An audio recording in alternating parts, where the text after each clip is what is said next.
Napakasumbongera mo no? Napakamatabil ng bunganga mo. Palaban nga to. Hindi na to tama, ma. Ako nahihiya. Oh, Jalicia, Alex. Nga pala, nung naririnig ko doon kay lola nyo na parang hindi kayo sumusunod sa utos niya. Ma, hindi po tinutulungan po namin si Lola dito.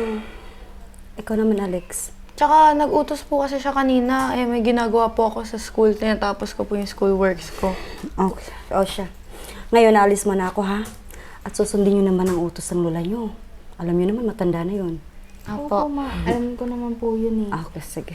Ano po Pakabait bala kayo. dito sa bahay? Okay. Alam ko na maasahan ka, Jalicia. Alex, ha? Apa. Okay, sige. Ingat po. Okay, anak. Saan lakad mo mamaya? Magkikita kami ng mga friends ko. Doon lang sa labas. Okay, sige.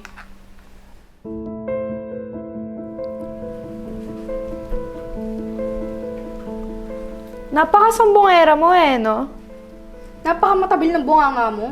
Bakit nagsumbo ka kay mama? Ano, para ikaw yung bida sa paningin niya? Hindi naman ako nagsumbong sa nanay niyo. Pinapaliwanag ko lang kanina na inuutusan ko hindi niyo ako sinusunod. Alam ko naman hindi yun magagalit. Hindi kayo nun papagalitan. Kahit Correct na. lang kayo. Nagde-deny ka pa eh. Sumbong pa rin yun. Parehas lang yun. Pinagalitan ba kayo? Pinagsabihan niya kami. Alam mo na may ginagawa kami kanina, di ba? Nag-uutos ka sa akin kanina, alam mo nag-aaral ako, tapos paglilinisin mo ko. Hindi ba pwedeng unahin ko muna yung pag-aaral ko? Kaya nga, di ba matanda ka? So dapat alam mo na nag-aaral yung kapatid ko. Tsaka ano mo kami dito? Utusan? Bakit? Responsibilidad ka ba namin? Hindi, di ba? Mga po, baka pwedeng bigyan niyo naman ng, dagdagan niyo naman yung tubig ko. Talaga? Nabubulunan ako eh. Ay, sorry. Natapon. Bakit ba ganyan kayo mga apo ko? Ganyan ba pagpapalaki ng nanay niyo sa inyo? Alam ko mabait na bata yung anak ko.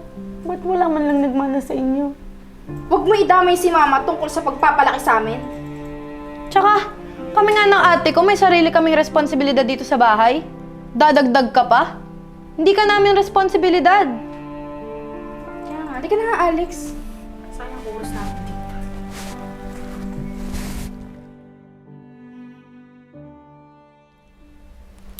dito. Ma, parang matamlay ka. May problema ba? Wala naman. Sa tingin ko, mas makabubuti kung dalhin mo na lang ako dun sa Home for the Aged. Ma, wag. Mas gusto ko pang nandito ka sa bahay. Mas ikakasaya ko yun. Hindi kasi doon, at least may mga makakasama ako na kaedad ko, tapos may maraming activities doon. Dito kasi, busy ka rin dito sa business mo. Laging walang tao dito sa bahay. Ako lang lagi mag-isa. Tapos yung mga apo ko naman, siyempre, pag gumagawa yan sila ng kanilang mga homework, doon sila sa kanilang kwarto. Ako lang mag-isa lagi dito. Ma, yun lang naman ang hiling ko sa'yo, di ba? Dito ka sa bahay habang ako may trabaho. Yun lang yung maging bawi ko sa'yo. Sige naman, ma. Kasi nga, lagi kang wala nga dito dahil nga sa negosyo mo, laging mag-isa ako dito. Kung doon ako, kahit papaano is, may mga kasama ako doon, na kaidaran ko. Ma, magtapat ka nga sa akin. Tungkol ba to sa mga bata? Hindi naman sa ganun. Kaya lang, parang hindi kasi ako masyadong tanggap dito ng mga Ma, apo ko. hindi yan sa ganun. Isipin mo, ma, mga apo mo yun. Alam ko naman yun eh. Pero kung ganun man, ako magsasabi sa kanila, ma. Gagawa ko ng paraan para dito ka lang sa bahay. Magsama tayong lahat.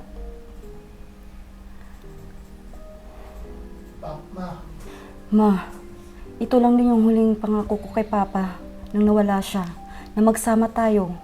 Kaya pakiusap ko naman sa'yo, ma, na magsama tayo dito sa bahay.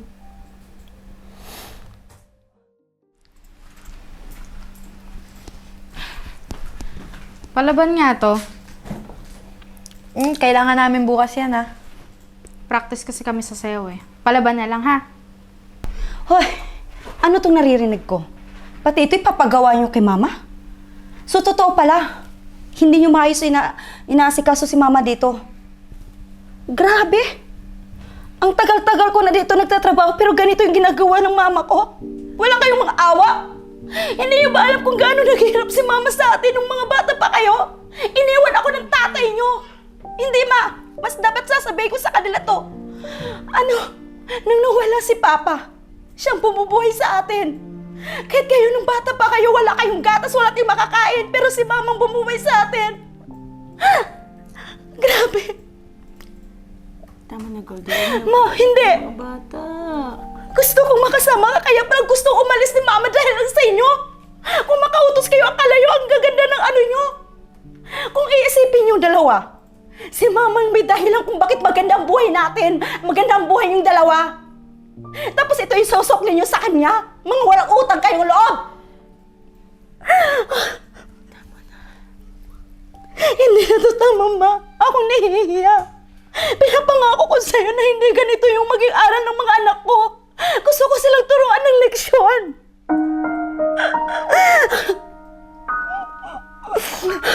Simula ngayong dalawa kayo. Kayong magtanda ngayon sa sasabihin ko. Walang sino man ang uutos kay Lola, kundi kayo. Kayo ang gagawa ng mga gawain dito sa bahay. Simula ngayon. At hindi mo na ako aalis dito para makita ko kung gaano kayo kamasipag dito gumawa ng bahay, ha? Anak, tama na yan. Huwag ka nang masyadong magpa-stress. Alalahanin mo, may pasok ka pa bukas. Ako nang bahala sa mga apo ko, ha? Ma, pasensya na po. Hindi ko naman po alam na ganun yung pinagdaanan ni Lola eh. Wala, pasensya na po sa mga ginawa namin sa'yo sa pambabastos namin sa'yo. Pangako po, hindi na po yun mauulit. Lola, pasensya na po kasi kung ano-ano po yung sinabi ko sa inyo. Lalo na po yung nabubulunan kayo na hindi kita binigyan ng water. Ma, sorry po. Sana po mapatawad niyo kami. Okay lang yun mga apo. Siyempre mapapatawad ko kayo. Mga anak ko kayo eh. Kaya lang, hindi ko na-expect na ganyan kayo. Yung nanay niyo super bait nung maliit pa. Ganun ko siya pinalaki. Sana naman maging aral ko, no? Na matuto kayong gumalang lalo na sa matatanda. Kahit sino pang makita niyo dyan. Irespeto niyo, ha? Tama na. Napakabait. Naalala ko yung nanay niyo nung ganyang edad. Napakabait niya. Hindi yan nakatikim sa akin ng kurot man lang upalo. May takot siya sa akin. Maganda yung pagpapalaki ko.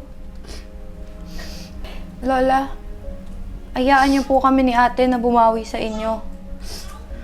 Rerespetuhin at aalagaan na po namin kayo ngayon. Pangako po yan. Salamat naman.